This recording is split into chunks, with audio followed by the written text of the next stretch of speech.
Kita terhubung dengan jurnalis Kompas TV, ada Abel Insani di gedung KPK Jakarta, lalu ada Suara Azani di kantor DPP PDI Perjuangan, dan ada Alexander Blegur di kediaman Hasto Kristianto. Saya ke Abel terlebih dahulu. Jadi kalau tadi dari konferensi pers KPK, lebih detailnya seperti apa peran Hasto Kristianto di kasus suap Harun Masiku yang diungkap oleh KPK?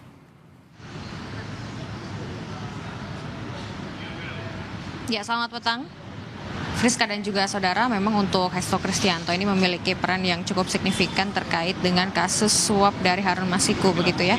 Karena memang dari awal ini Hasto Kristianto sudah dianggap sebagai orang yang ingin melakukan pemenangan kepada Harun Masiku, bahwa untuk Harun Masiku yang sebenarnya tidak menang di Dapil 2 atau Dapil 1, maksud saya Dapil 1 Sumatera Selatan, tetapi Hasto Kristianto ini memaksa Rizky Aprilia yang dalam hal ini menang di Dapil 1 Sumatera Selatan untuk bisa mundur agar Hasto Kristianto, maksud saya agar Harun Masiku ini bisa menang atau menempati atau duduk di kursi Dapil 1 Sumatera Selatan. Nah, ini adalah salah satu bentuk pemaksaan atau indikasi dari Hasto Kristianto yang melakukan pemenangan untuk maksud saya memaksa menang dari Harun Masiku untuk mencoba menang di Dapil 1 Sumatera Selatan. Lalu setelah itu Hasto Kristianto juga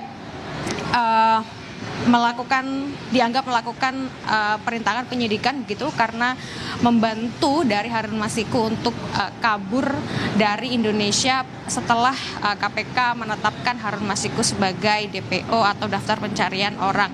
Nah, tentu saja tadi yang disebutkan oleh KPK baru saja sekitar 15 menit yang lalu pada konferensi pers ini terkait dengan Hasto Kristianto sebagai tersangka dengan ada dua kasus begitu ya. Yang pertama, Harun Masiku ditetapkan sebagai tersangka atas kasus suap bersama Harun Masiku. Lalu yang kedua atas obstruction of justice atau perintangan penyidikan yang menyebabkan Harun Masiku kabur pada saat menjadi daftar pencarian orang atau buron dari KPK. Kembali ke Anda, Friska. Terima kasih Abel. Dari KPK kita ke kantor DPP PDI Perjuangan, karena hingga saat ini kita masih menunggu bagaimana pernyataan resmi dari PDIP terkait dengan penetapan tersangka sekjennya Hasto Kristianto bersama Suara Azani. Suara, jadi kalau sampai sore ini bagaimana perkembangan terkini soal pernyataan resmi dari PDI Perjuangan? Apa sikap partai dan sudah adakah tanda-tanda siapa yang jadi calon pengganti Hasto di posisi sekjen?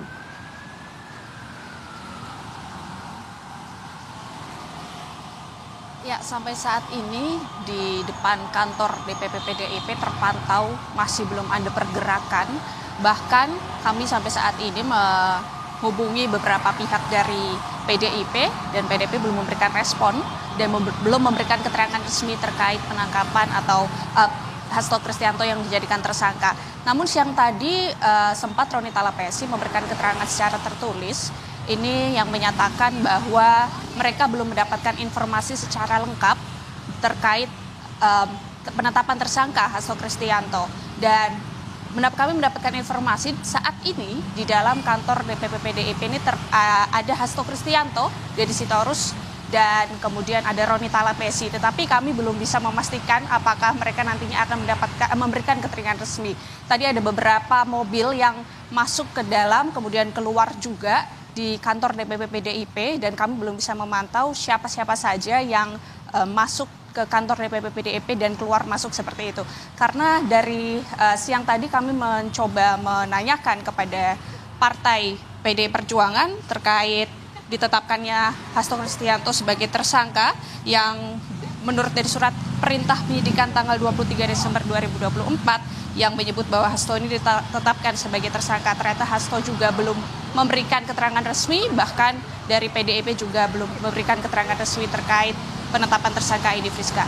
Baik, Suara Azani, kita masih menunggu apa pernyataan resmi dari PDI Perjuangan terkait penetapan Hasto Kristianto sebagai tersangka dalam kasus suap yang melibatkan tersangka Harun Masiku. Berikutnya kita ke Alexander Blegur yang memantau di kediaman Hasto Kristianto di Bekasi, Jawa Barat.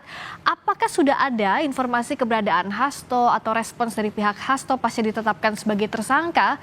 Blegur? Baik, Rizka dan saudara, memang saat ini saya sejak Selasa pagi tadi, memang saya telah memantau kediaman dari Sekjen PDIP Hasto Kristianto.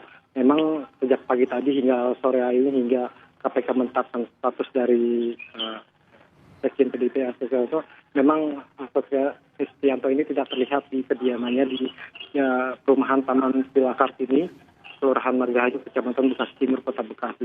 Saat ini memang penjagaan dilakukan di rumah Hasto yang berlantai 2 bercat putih ini oleh satuan tugas dari Perjuangan sekitar 8 orang.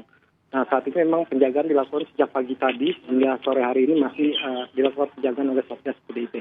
Sementara itu, informasi dari RW maupun dari Satgas, memang keberadaan Hasto ini memang dari semenjak kemarin itu tidak berada di kediamannya, karena memang Hasto dikabarkan telah pergi dari rumah sejak kemarin atau keluar kota dalam rangka perayaan Natal dan Tahun Baru. Seperti itu, Priska. Oke, dan sampai sekarang belum ada respons dari pihak Hasto Kristianto, termasuk juga keberadaannya. Dan kita masih juga menunggu bagaimana pernyataan dari PDI Perjuangan pasca sekjennya ditetapkan tersangka oleh KPK dalam kasus suap yang melibatkan Harun Masiku. Terima kasih atas laporan kawan-kawan semua. Ada Abel Insani di Gedung KPK Jakarta, ada Suara Azani di kantor DPP PDI Perjuangan, dan Alexander Bilgur di kediaman Hasto Kristianto. Terima kasih.